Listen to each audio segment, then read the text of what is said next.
Seul et Noir est un livre de politique fiction, donc c'est un roman qui met en scène la victoire de Marine Le Pen le 7 mai 2022. Ça se passe à Paris et on va suivre la trajectoire de plusieurs personnes qui vont se croiser au cours de cette journée, avant et après la tombée des résultats. Alors comme ce sont des personnes très dissemblables, socialement, politiquement, antinomiques même, ça va produire des sérieux frottements. Hein, surtout que le propre des jours d'élection est de mettre en suspens, on va dire, la vie quotidienne, la vie normale, et de déchaîner les passions. En fait, non. C'est moins un livre sur les identitaires eux-mêmes que sur le processus qui peut conduire à une victoire du Front National.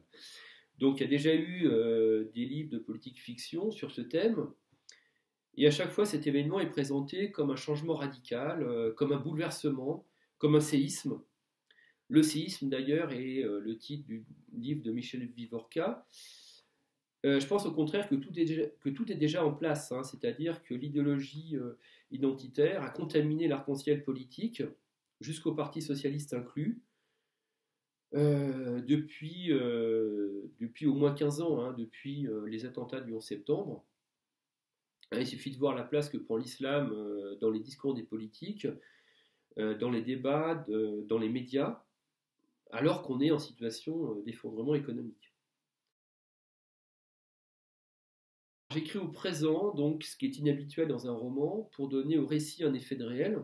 J'ai employé des phrases courtes, un style épuré, assez cru par moments, qui prend parfois une forme documentaire, notamment quand on suit le journaliste dans son reportage. C'est une fiction, donc j'ai voulu réaliste, mais ça reste évidemment une fiction, avant tout.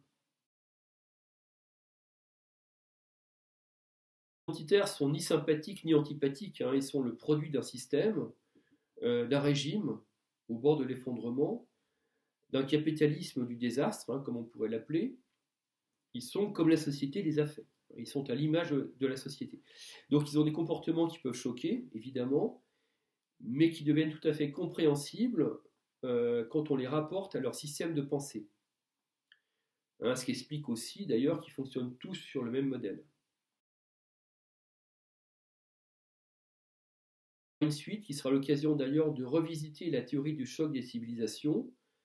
Elle est en train d'être écrite d'ailleurs, et le titre provisoire est La guerre sainte.